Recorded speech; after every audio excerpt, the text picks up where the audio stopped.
साल का एक नौजवान कैसे बना आतंक का सुल्तान। गुंडागर्दी से गैंगस्टर बनने तक की 25 अनकही अनसुनी कहानियां। आनंद पाल, एक रात। नमस्कार, मैं हूं सुशांत पारिक। आप देख रहे हैं ग्राउंड रिपोर्ट। आनंदपाल सिंह के एनकाउंटर को आज 1 महीना हो चुका है। इस 1 महीने में सामाजिक आंदोलन के चलते राज्य सरकार ने मामले की सीबीआई जांच की भी अनुशंसा कर दी है। ये सब आप जानते हैं, लेकिन आनंदपाल के जीवन में ऐसा बहुत कुछ था जिससे आप अनजान हैं। वो जब 12वीं क्लास में था तब उसके खिलाफ पहला मुकदमा दर्ज हुआ था। तब उसकी उम्र थी महज 19 साल और जब उसका एनकाउंटर किया गया तब वो 44 साल का था। यानी उसका आपराधिक जीवन रहा 25 साल का। 25 सालों में उसने अधिकांश समय जो था वो फरारी में काटा। इन 25 सालों में उसने अपने डर और कारनामों से आतंक का एक माहौल तैयार किया। इन 25 सालों में उसने शराब, फिरौती और दूसरे धंधों से बड़ी रकम कमाई, लेकिन इन 25 सालों में कभी भी वो सुकून की जिंदगी नहीं जी पाया। ग्राउंड रिपोर्ट में आज हम आपको दिखाएंगे आनंदपाल के 25 साल के आपराधिक जीवन की 25 कहानियां।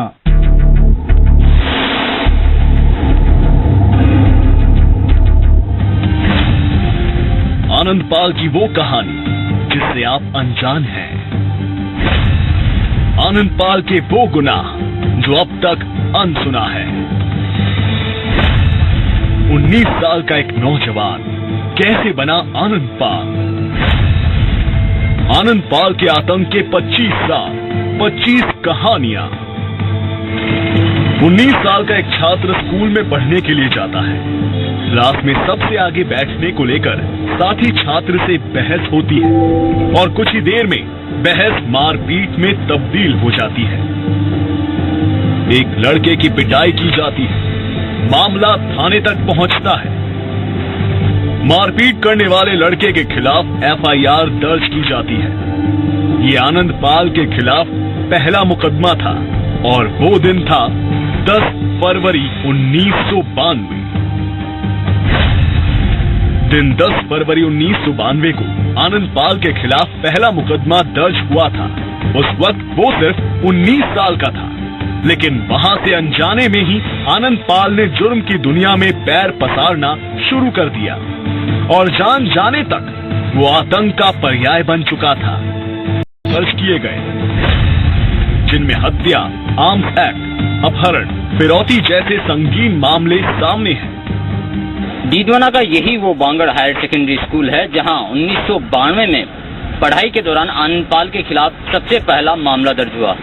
क्लास में आगे की सीट पर बैठने के मामले ने इतना तूल पकड़ा कि मारपीट के मामला थाने तक पहुंच गया और यहीं से शुरुआत हुई आनंदपाल के क्राइम रिकॉर्ड की। हालांकि साथी छात्र से मारपीट करने के बाद राजीनामा हो गया था, लेकिन तब पहली बार पुलिस थाने तक आनंदपाल का नाम पहुंचा था और पुलिस के रजिस्टर में आनंदपाल का नाम लिखा गया था। आनंदपाल की किस्मत में शायद कुछ और ही लिखा था। ये उसके खिलाफ दर्ज किए गए दूसरे मुकदमे से जाहिर होता है। आनंदपाल के आतंक के 25 साल, 25 कहानियां। दिन 8 सितंबर 1992। डीडवाना के बस स्टैंड के पास 2 गुटों में झगड़ा हो रहा था। उस वक्त बस स्टैंड पर अपने गांव जाने के लिए आनंदपाल खड़ा बस का इंतजार कर रहा था। तभी मौके पर पुलिस पहुंच गई और झगड़ा करने वाले लोगों को गिरफ्तार करने के साथ ही आनंदपाल को भी धोखे से धारा 160 के तहत गिरफ्तार कर लिया गया। साल 1992 के बाद 2 सालों तक आनंदपाल की जिंदगी सही तरीके से चलती रही, लेकिन साल 1995 में एक बार फिर से आनंदपाल अनजाने में जुर्म के रास्ते पर चल निकला। आनंदपाल के आतंक के 25 साल, 25 कहानियां। आनंदपाल उस वक्त राजनीतिक पार्टी एसएफआई से जुड़ा हुआ था, जहां उसका अपने ही साथियों गोविंद सिंह और जय सिंह के साथ राजनीतिक मुद्दों और सिद्धांतों को लेकर विवाद हो गया। इन लोगों ने 2 जुलाई 1995 को आनंद पाल के साथ मारपीट की, लेकिन अगले ही दिन बस में गांव जाने के दौरान आनंद पाल ने अपने दोस्तों की मदद से दोनों की जमकर पिटाई कर दी। बाद में दोनों पक्षों ने एक दूसरे के खिलाफ मुकदमा दर्ज करवाया। पढ़ाई खत्म होने के बाद आनंद पाल व्यापार करना चाहता था, जबकि उसके घर वाले उसे सरकारी नौकरी करते हुए देखना चाहते थे। बिजनेस करने के लिए आनंद पाल को घर से करीब 4.5 लाख रुपए मिले, जिससे उसने लाडनू में सीमेंट की दुकान खोल ली। साथ ही वो बीएड भी कर रहा था। दुकान चलाने के दौरान ही आनंद पाल राम सिंह परावा नाम के एक शख्स के संपर्क में आया। आनंद पाल के आतंक के 25 साल 25 कहानियां।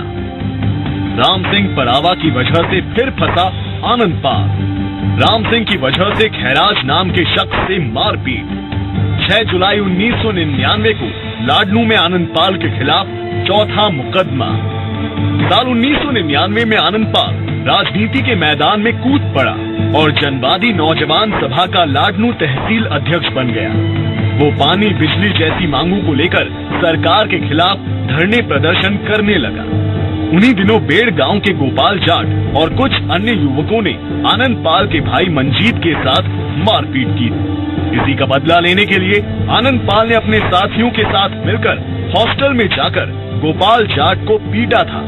3 दिसंबर 1999 को जसवंतगढ़ के पुलिस थाने में FIR दर्ज हुई थी, जिसमें आनंद पाल का चालान किया गया था। 1999 में ही आनंद पाल के खिलाफ जयपुर में मारपीट के आरोप में एक मुकदमा दर्ज हुआ। इस मुकदमे की कहानी भी बड़ी दिलचस्प है। आनंद पाल के आतंक के 25 साल 25 कहानियां। जयपुर में चाचा के दुकान के लिए आनंद पाल ने फिर लिया पंगा। चाचा के कहने पर सावरदार से जीप लेकर पहुंचा जयपुर, जहां दुकान पर कब्जा करने वाले महाजन के भतीजे को पीटा। महाजन ने आनंद पाल के खिलाफ विधानसभा थाने में दर्ज करवाया मुकदमा। ये आनंद पाल के खिलाफ 5वां मुकदमा था, लेकिन अभी तक वो खून खराबे की तरफ नहीं बढ़ा था।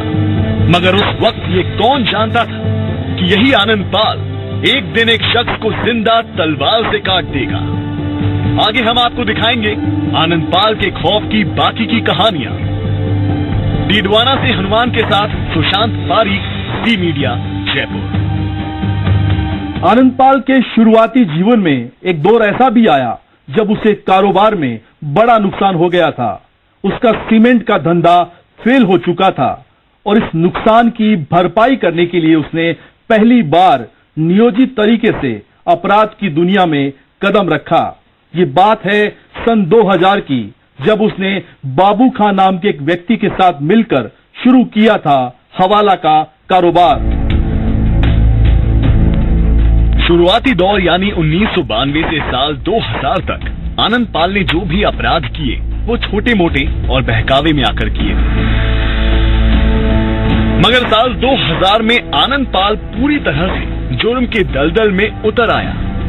साल 1999 में आनंद पाल को सीमेंट की दुकान में करीब 6 लाख का घाटा हो गया, जिसके बाद वो किसी नए धंधे की तलाश करने लगा।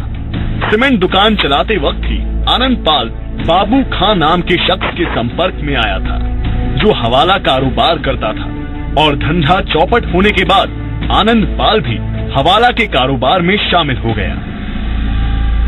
10 महीने में ही आनंद पाल ने अपने साथियों के साथ 20 से 25 करोड़ की हवाला की रकम जयपुर के सिटी सेंटर और रायसर प्लाजा के पास एक ठिकाने से लाकर बाबू खां को पहुंचाई थी। आनंद पाल का हवाला का धंधा ठीक चल रहा था कि धोखाधड़ी को लेकर आनंद पाल ने भागीरथ के साथ मारपीट की और उससे करीब 6 लाख रुपए छीन लिए। मगर वो पकड़ा गया और उसे पहली बार जेल की हवा खानी पड़ी। आनंद पाल 6 महीने तक जेल में रहा, मगर यहीं से वो कुख्यात अपराधियों के संपर्क में आ गया। पूरी तरह अपराधी बनने से पहले आनंद पाल ने पंचायत समिति का चुनाव लड़ा और जीतने के बाद वो समय के कांग्रेसी नेता हरजी राम बोर्डक के बेटे के खिलाफ प्रधान का पर्चा भी भरा, लेकिन वो 1 वोट से हार गया। लेकिन वो कांग्रेसी नेता की आंखों की किरकिरी बन चुका था। आनंद पाल के आतंक के 25 साल, 25 कहानियां। साल 26 नवंबर 2000। लाडनू पंचायत समिति परिसर में स्टैंडिंग कमेटी का चुनाव। पंचायत समिति सदस्य विनोद कंवर का आवेदन पत्र लेने से किया इनकार। पत्र लेने से इनकार करने वाले अधिकारी की आनंद पाल ने कर दी पिटाई। आनंद पाल के खिलाफ लाडनू थाने में मुकदमा। मुकदमे के बाद हरजी राम बोर्डक के साथ आनंद पाल की दुश्मनी बढ़ी। हरजी राम के संबंधी ने आनंद पाल पर मारने और वसूली करने का इल्जाम लगाया। आनंद पाल करना चाहता था राजीनामा, मगर अलग से फिर दर्ज किया गया मुकदमा। इस मुकदमे के बाद आनंद पाल पर कुल 10 मुकदमे दर्ज हो गए। फिर का काम आया, जब कोई तो 2 वर्ष को, कोई 5 वर्ष को, कोई 10 वर्ष को, तो 5 बहन भाई हटाया आया जना स्कूल में डाल दिया। स्कूल में डाला चौका पढ़ लिया, चौका पढ़ ली कर डंग काम करा। आप बार वहाँ फिर वो थोड़ा सा बड्डो हुआ, थोड़ा शादी कर दी। शादी करने के बाद में एक सीमेंट की दुकान में लगी। तो बीएड तो कर ली, कोई बात को नहीं भाई, हाल फिलहाल वो इनमें काम चला वो करे। पण है तो राजनीति लोग घेर लिया। मैं तो घना ही 2 जना ले पड़ा था, अपना कोई भूख नहीं। तू ने तो अपना यहाँ को काम मत कर, नौकरी लागी कि नहीं जो दुनिया मानी को नहीं, बेईमान मानवा दिया अपन दुनिया पर बोल कौन मानियो। तो वो खड़े हो गए और जीत गयो। फिर भी वो बाप ने खड़े कर दिया ना, वो जीत गयो। फिर विकी ने खड़े कर दिया ना, विकी भी जीत गयो। फिर भी को प्रधान को नंबर आए जो पापा को। 9 जनवरी 2001 को मालासर में तत्कालीन सीएम अशोक गहलोत का कार्यक्रम था, जिसका विरोध कम्युनिस्ट पार्टी कर रही थी। उग्र भीड़ ने बसों को आग के हवाले भी कर दिया था। बाद में पुलिस ने इस मामले में भी आनंद पाल के खिलाफ मुकदमा दर्ज कर लिया। हालांकि आनंद पाल ने इसमें अपना हाथ होने से इनकार कर दिया था, लेकिन ये 11वां मुकदमा था। इस घटना के ठीक बाद 17 जनवरी 2001 को आनंद पाल के खिलाफ बंदूक दिखाकर लूटपाट करने का मामला दर्ज करवाया गया, जिसके बाद नेता हरजी राम बोर्डक के लिए आनंद पाल जानी दुश्मन बन गया और बदला लेने की प्लानिंग करने लगा। सुशांत पारीक, ज़ी मीडिया, जयपुर। राजनीतिक रंजिश के चलते आनंद पाल का एक बड़ा विरोधी गुट तैयार हो चुका था। इस राजनीतिक रंजिश के चलते आनंद पाल के खिलाफ कई मुकदमे भी दर्ज हो चुके थे। लिहाजा अब आनंद पाल अपने विरोधी गुट से बदला लेना चाहता था और बदले की इसी योजना में उसके एक साथी से हो गया था एक खून, और अब आनंद पाल अपनी फरारी काटने में लगा था। साल 2001 के फरवरी तक आनंद पाल पर 11 से ज्यादा मुकदमे दर्ज हो चुके थे और वो नेता हरजी राम के परिवार से परेशान हो गया था। अपने खास साथी मनीष के सुझाव पर उसने हरजी राम के खास आदमी खैराज को दुष्कर्म के फर्जी मामले में फंसाने की कोशिश की, लेकिन हुआ कुछ और ही।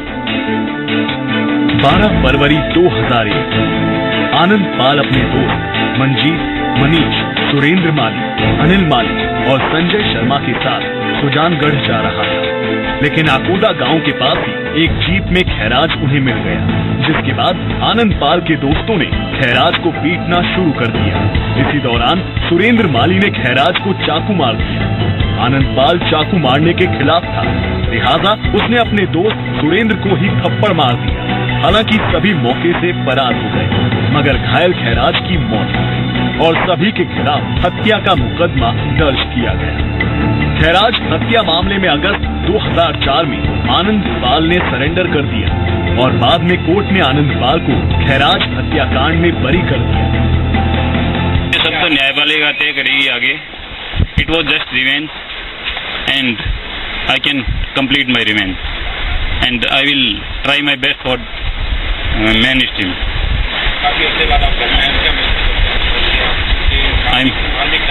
I am feeling well now. मैं ये चाहता हूँ कि मेन स्ट्रीम में कदम बढ़ाऊँ बढ़िया से और अच्छे रास्ते की ओर चलूँ। इसके बाद आनंद पाल पहले बीकानेर फिर हरियाणा के झज्जर में अपने दोस्त रामवीर के पास चला गया। वहाँ उसने फरारी का 1.5 साल एक किराए के कमरे में बिताया। बाद में आनंद पाल अपने गांव आ गया और रसीदपुरा गांव के शराब के कारोबारी भगवान के पास रहने लगा। फरारी के दौरान ही 11 फरवरी 2003 को लाडनू के एक बदमाश मोइनुद्दीन पर 5-7 नकाबपोश बदमाशों ने हमला कर दिया। मोइनुद्दीन ने एफआईआर में आनंदपाल और उसके भाइयों पर हमले का आरोप लगाया। साल 2004 में जसवंतगढ़ पुलिस थाने में आनंदपाल के खिलाफ मारपीट का एक और मुकदमा भी दर्ज हो गया। अब तक आनंदपाल एक बड़ा अपराधी बन चुका था। सुशांत पारीक, जी मीडिया, जयपुर। ग्राउंड रिपोर्ट में अभी वक्त हो चला है एक ब्रेक का। ब्रेक के बाद आपको दिखाएंगे जीवनराम गोदारा और नानूराम हत्याकांड की वो कहानी जिसे सुनकर आपकी आत्मा दहल जाएगी। 19 साल का एक नौजवान कैसे बना आतंक का सुल्तान। गुंडागर्दी से गैंगस्टर बनने तक की 25 अनकही अनसुनी कहानियां। आनंदपाल, एक रात।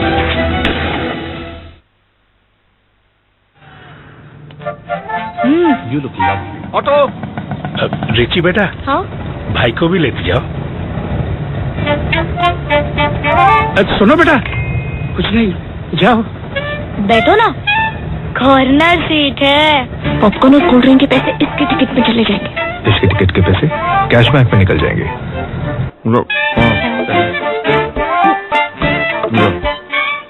बैठ ना, कॉर्नर सीट है। कैश बैक पे ऐश करो। अब मूवी टिकट के लिए पेटीएम करो।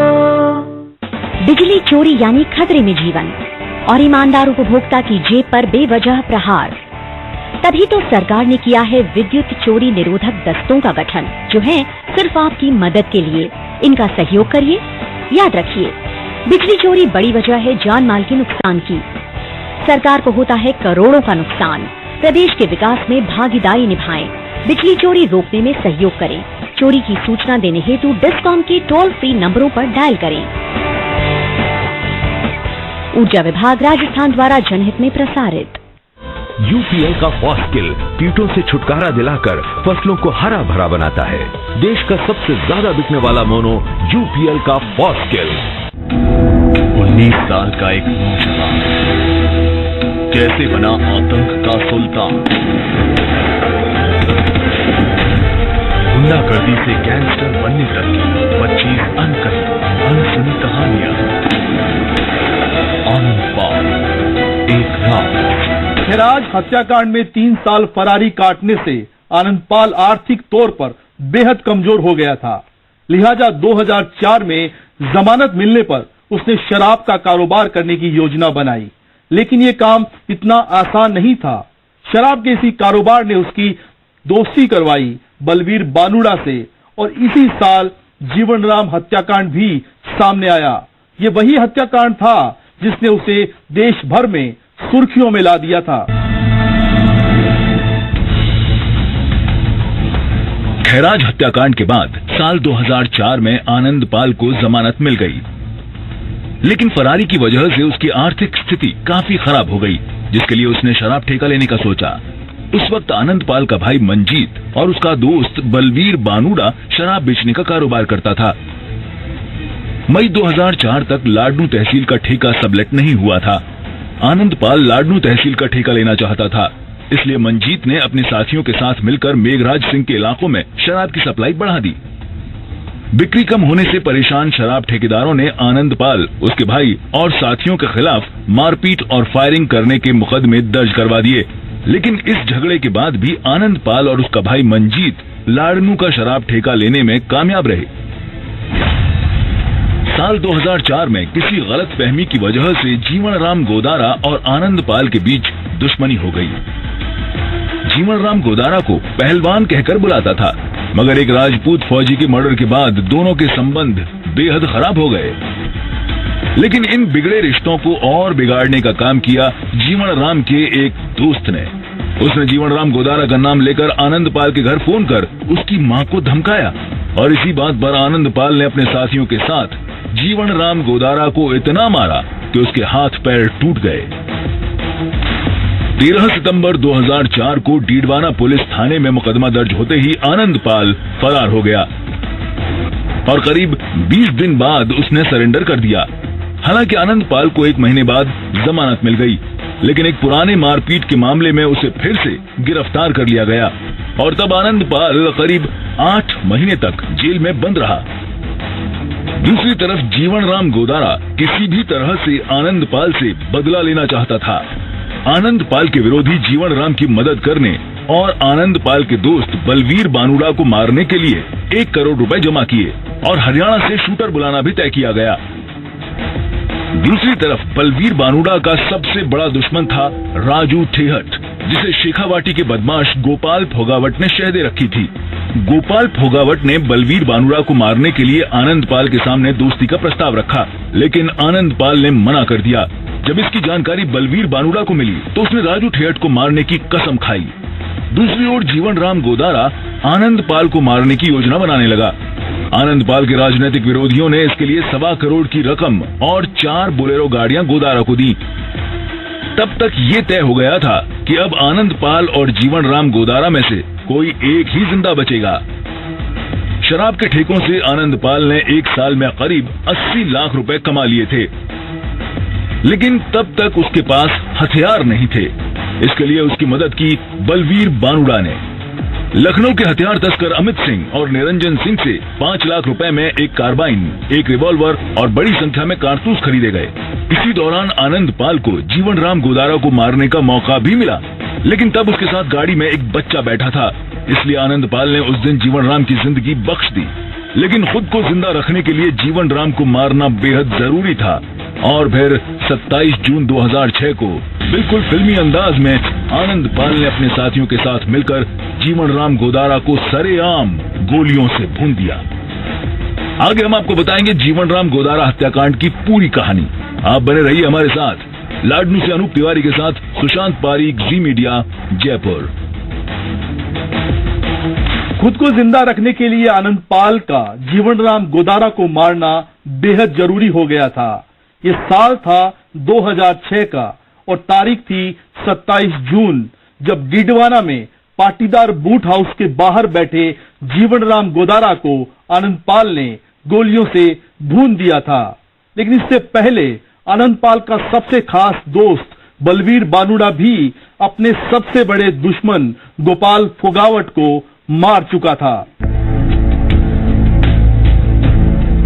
27 जून 2006 को जीवन राम गोदारा की हत्या कर दी गई, लेकिन उसकी हत्या की प्लानिंग भी फिल्मी अंदाज में ही आनंद पाल ने की थी। दरअसल गोपाल फोगावट का कत्ल आनंद पाल के दोस्त बलवीर बानुड़ा ने अप्रैल में ही कर दिया था, जिसे आनंद पाल ने अपनी जीप से गुजरात भगा दिया। लेकिन पुलिस दोनों की तलाश कर रही थी और फरारी के दौरान ही आनंद पाल ने जीवन राम गोदारा को मारने की प्लानिंग की। प्लान बनने के बाद 25 जून को बलवीर फिर से आनंद पाल के पास आ गया और फिर दोनों ने जीवन राम के एक पुराने दुश्मन परवेज की मदद ली। परवेज ने 27 जून 2006 को आनंद पाल को खबर दी कि डीडवाना में जीवन राम अपने घर के नीचे बने पाटीदार बूट हाउस के बाहर बैठा है। तब आनंद पाल बलवीर बानुड़ा, संजय पांडे, बल्लभ और दातार पांडे के साथ काले रंग के शीशे वाली गाड़ी के साथ रवाना हुआ। आनंद पाल और दातार सिंह के पास 12 बोर की डबल बैरल बंदूक थी। आनंद पाल का इरादा 12 बोर की बंदूक से मारने का था, ताकि जमानत में आसानी रहे, क्योंकि कार्बाइन प्रतिबंधित हथियारों की श्रेणी में आती थी। लेकिन बलवीर जीवन को कार्बाइन से ही मारना चाहता था। किराने की ये दुकान 11 साल पहले पाटीदार बूट हाउस के नाम से जानी जाती थी और आज यह एक किराने की दुकान है। 27 जून 2006 को यहाँ एक घटनाक्रम हुआ था जिसने पूरे राजस्थान को हिला दिया था। यहीं से आनंद पाल के गैंगस्टर बनने की शुरुआत हुई थी।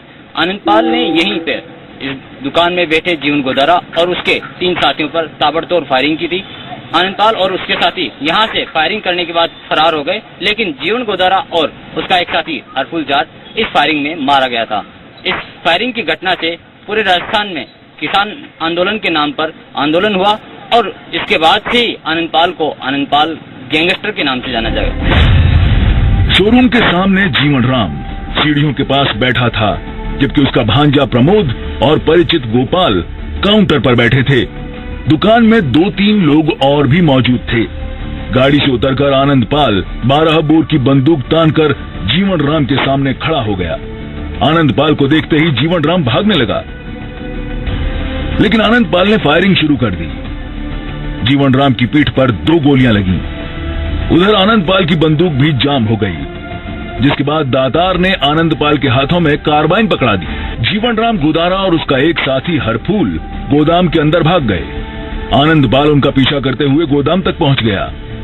अंदर जीवन राम के कराहने की आवाज सुनाई दी, जिसके बाद आनंदपाल ने उसकी छाती पर पैर रखकर कार्बाइन की सारी गोलियां ठोक दी। बाहर निकलते ही आनंदपाल ने अपने दोस्तों को गले लगाया और फिर सभी फरार हो गए। 27 जून 2006 को जीवन राम गोदारा, हरफूल, प्रमोद और पप्पू यहाँ बैठे थे अंदर। तो आनंदपाल और उसके साथियों ने यहाँ गाड़ी खड़ी करके सामने और ताबड़तोड़ उन पर गोलियां चलानी शुरू कर दी थी। और उस गोलीकांड में जीवन राम और हरफूल की हत्या हो गई थी। वो अपनी जान बचाने के लिए दुकान के अंदर भी गए थे। इस वारदात के बाद सभी लाडनू रोड पर निकल गए। रास्ते में बाड़ेला के पास पुलिस नाकेबंदी में लाडनू के उस समय के SHO रामेश्वर भाटी की गाड़ी खड़ी थी। आनंदपाल ने पुलिस को हथियार दिखाए तो पुलिस ने उन्हें जाने दिया। इस वारदात के बाद 4-5 सालों तक आनंदपाल दिल्ली, जयपुर और हरियाणा के अलग अलग इलाकों में छुपता रहा। लेकिन जीवन राम की हत्या करने के बाद आनंदपाल पूरे राजस्थान में फेमस हो गया और वांटेड की लिस्ट में शामिल हो गया। डीडवाना से अरमान के साथ सुशांत पारीक, जी मीडिया, जयपुर। जीवन राम गोदारा के अलावा एक और हत्याकांड ऐसा था जिसने उसकी छवि एक ऐसे क्रूर बदमाश के तौर पर बना दी थी जो अपने दुश्मनों को बड़ी ही बेरहमी से मौत के घाट उतारता था। ये मामला था नानूराम हत्याकांड का। साल 2004 में अपने एक साथी का बदला लेने के लिए आनंदपाल ने न केवल नानूराम की तलवार से गर्दन काटकर हत्या कर दी थी, बल्कि उसके शव के टुकड़े टुकड़े कर उसे एसिड में जला दिया था। जीवन राम गोदारा के कत्ल ने प्रदेश में आनंदपाल के आतंक को कायम कर दिया। अब लोग आनंदपाल के नाम से डरने लगे थे। लेकिन इसके अलावा नानूराम मर्डर केस में आनंदपाल की वो शक्ल उभरी जो बेहद ही क्रूर और खौफनाक थी। साल 2004 में आनंदपाल ने नानूराम को तलवार से काटकर कत्ल कर दिया था। दरअसल नानूराम के एक शादीशुदा महिला के साथ प्रेम संबंध थे और उसने महिला को घर से भगा लिया। एक शादी के दौरान उस महिला पर भगवान सिंह नाम के एक शख्स ने कुछ टिप्पणी कर दी, जिससे नाराज नानूराम ने भगवान सिंह के पिता की बर्छी से हत्या कर दी। पिता की हत्या का बदला लेने के लिए भगवान सिंह ने आनंदपाल से मदद मांगी। साल 2004 में आनंदपाल को एक मुखबिर के जरिए पता चला कि नानूराम किशनगढ़ में है, जिसके बाद आनंदपाल ने नानूराम का किडनैप कर लिया और फिर उसे लेकर भगवान सिंह के घर आ गया, जहां नानू सिंह का पैर पंखे से बांधकर लटका दिया और फिर उसका गला काट दिया गया। नानूराम की हत्या करने के बाद उसकी लाश के कई टुकड़े किए गए और फिर लाश के टुकड़ों को 35 लीटर एसिड में डालकर जला दिया गया। कई घंटों बाद जब नानूराम की लाश एसिड में पूरी तरह से गल गई तो फिर उसकी बची हुई हड्डियों को, उसके दांत को पीस दिया गया। आनंदपाल का खूनी खेल यहीं खत्म नहीं हुआ। सबूत पूरी तरह से मिटाने के लिए एसिड को 15 किलोमीटर तक बिखेर दिया गया और फिर आनंदपाल भगवान सिंह के घर ही सुकून के साथ रहने लगा।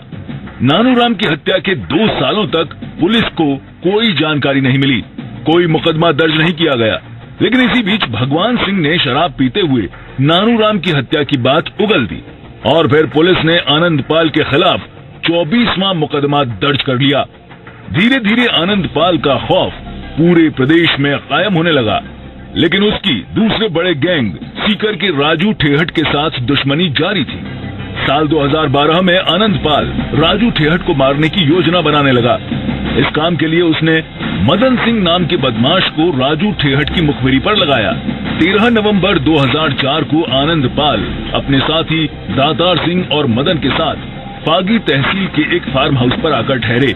यहाँ SOG ATS की टीमों ने आनंदपाल को गिरफ्तार कर लिया और फिर उसे बीकानेर जेल भेज दिया गया, जहां राजू ठेहट गैंग की ओर से करवाई गई फायरिंग में उसका साथी बलवीर बानुड़ा मारा गया। इसके बाद आनंदपाल को अजमेर की हाई सिक्योरिटी जेल में शिफ्ट किया गया, जहां से आनंदपाल फरार हो गया। लेकिन 21 महीनों बाद 24 जून 2017 को चूरू के मालासर में उसका एनकाउंटर कर दिया गया। इसके साथ ही आनंदपाल का आतंक भी सदा के लिए खत्म हो गया। सुशांत पारीक, जी मीडिया, जयपुर। 19 साल का एक नौजवान कैसे बना आतंक का सुल्तान। गुंडागर्दी से गैंगस्टर बनने तक की 25 अनकही अनसुनी कहानियां।